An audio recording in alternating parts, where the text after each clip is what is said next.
Brother Norman, Archabbot Douglas, members of the administration, distinguished faculty, fellow honorees, students, families, friends, and guests.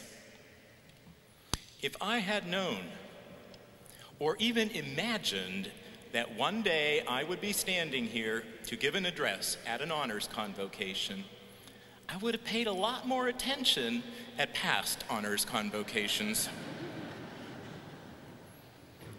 I'm very grateful to the faculty of Saint Vincent College for honoring me today. As a graduate of Saint Vincent, I feel a deep sense of affection for this institution, and I am especially grateful for the education I received here in the Catholic, Benedictine, liberal arts tradition, one which built upon a foundation of Benedictine education and spirituality in my hometown of St. Mary's, Pennsylvania. I am especially grateful to those professors who most influenced me. Michael W. Botsko, my teacher, my mentor, my colleague, my friend. Thank you, Mike. Bill Dzombek, who turned me on to the liberal arts and taught me how to read a book. Denny Quinn, Roy Mills, Dick Wisalik, if you're here, thank you, Dick. Father Ludwig Sipon, Bim Walker, Art Cicero, and George Patterson. Some of you old enough to remember may have noticed that that list features only one priest and no Benedictines. I don't see that as something negative, but as a strong encouragement to all of us who are neither eligible for nor inclined towards the monastic life. You don't have to be a monk to be a bearer of the tradition of Benedictine education. After graduate school, I joined the ranks of those bearers of the tradition in the Saint Vincent College Mathematics Department, where I taught for nearly 30 years. For those most enjoyable and satisfying years, for my colleagues, and especially for my students, I also am very grateful. In 1987, I began what I didn't realize at the time would prove to be a unique postdoc, a continuation of my education in Haiti, that country most often referred to as the poorest country in our hemisphere. My mentors there were not PhDs, but rather peasant farmers, many of whom have never even read a book or so much as held a pencil.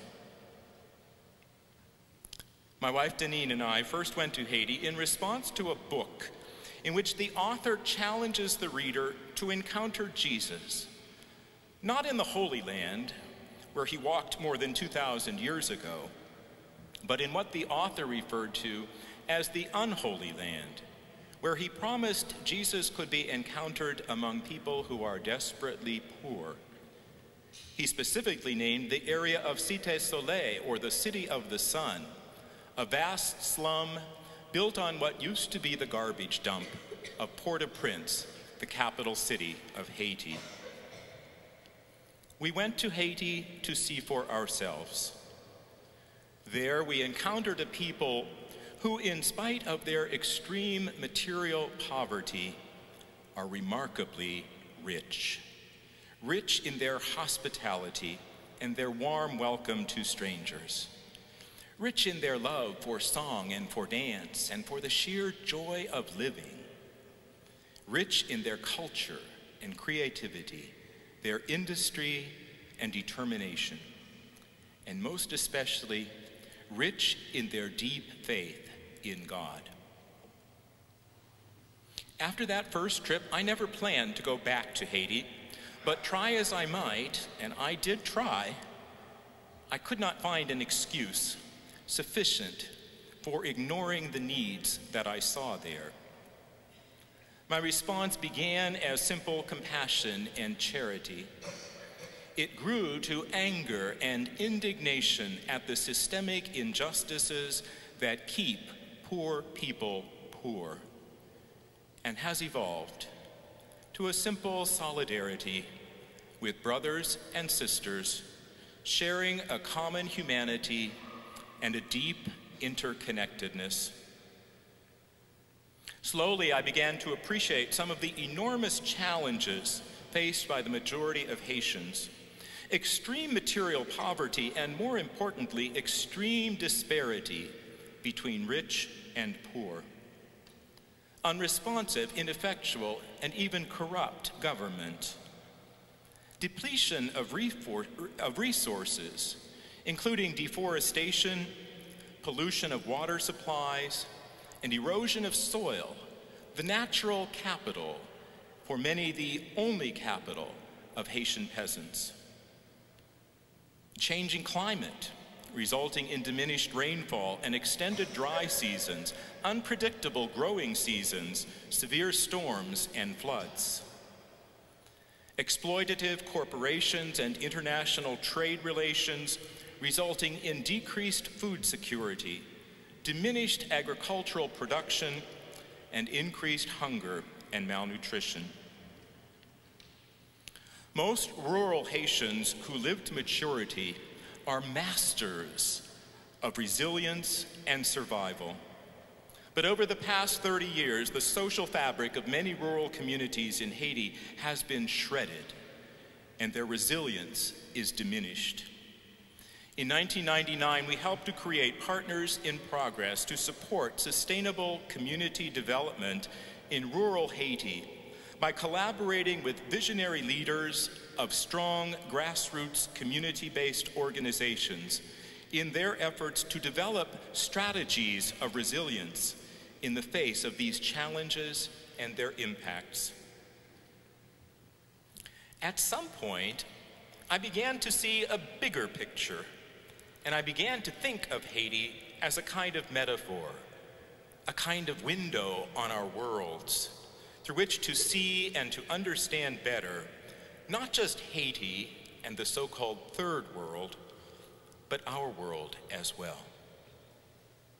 When we look around the world today, we see similar problems: extreme disparity in wealth, unresponsive governments, changing climate, depletion of resources, growing food insecurity, hunger, and malnutrition.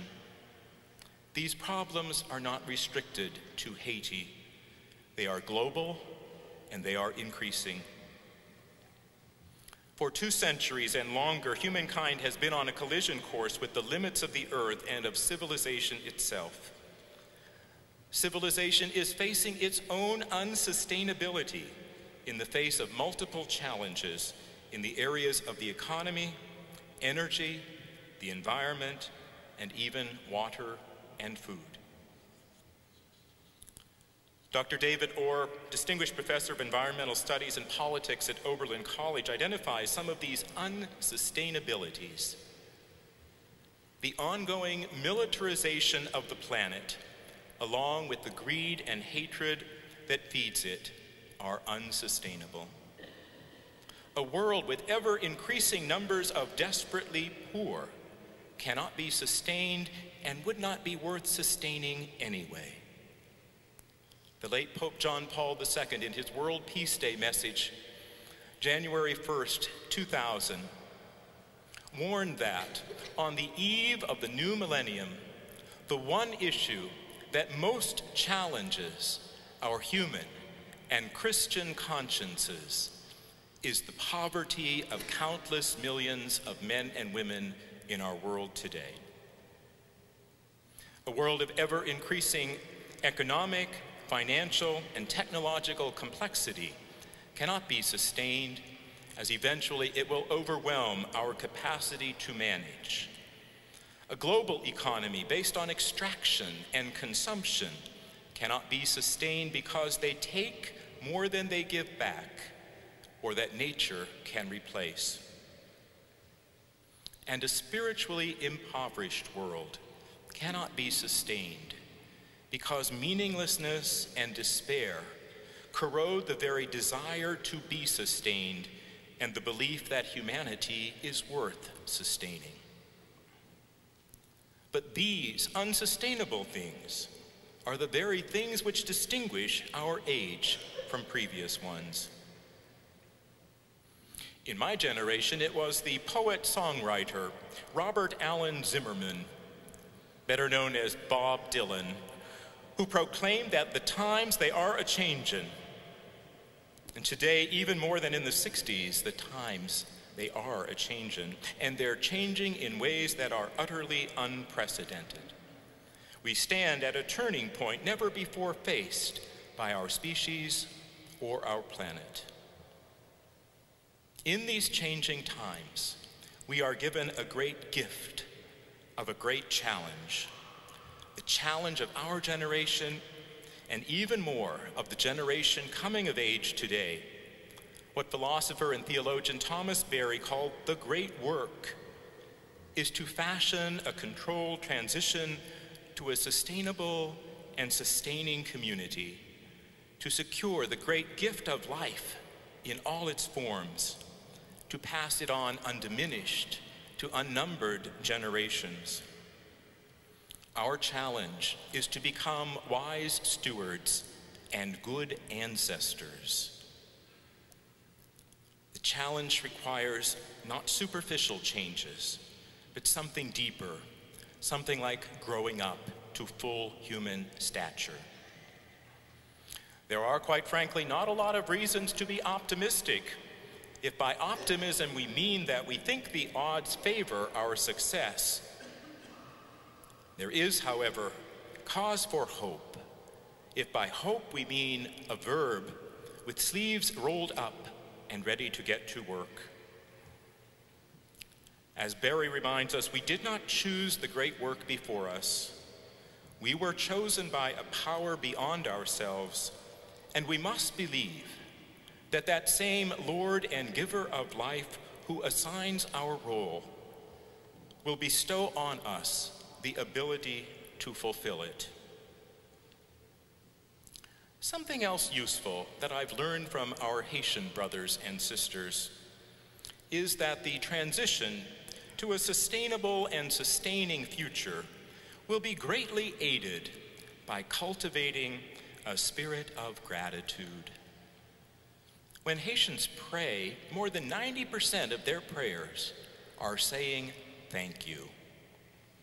They are all the more resilient in the face of daily challenges and catastrophic events because they are so aware of and so thankful for the gift of life and all that sustains it. Gratitude requires a perspective beyond oneself.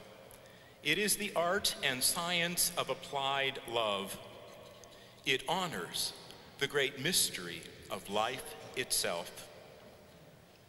We face a threatening historical situation that is ultimately beyond comparison with any previous period in history. And yet we who are steeped in the spiritual tradition of Saint Benedict and his followers, and the monastic tradition that helped Western civilization survive the Dark Ages, can be inspired by their example, their courage, their teachings.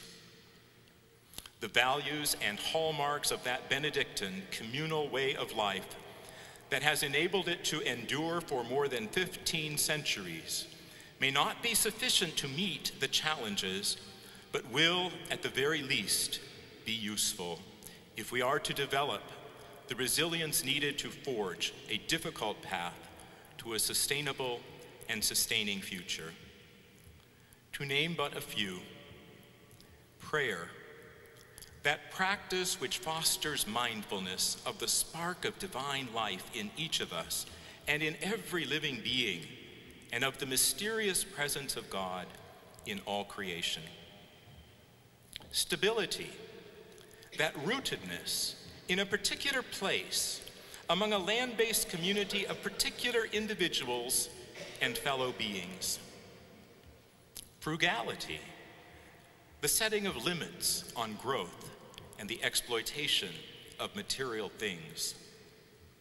And humility, by which we take our proper place as a plain member and citizen of the broader land community not in domination, but in solidarity. Dylan said, "The times, they are a-Changin'." The times are indeed a-changing. But as my Haitian friends might say, "Nous faites pourtant ça yo." We are born for these times. Have the courage to follow your heart and your intuition. Live simple, live free, live well. My Haitian friends might also add, "Prends courage, en travail, bon Dieu bénis nous." Take courage. Let's get to work. May God bless us. Thank you.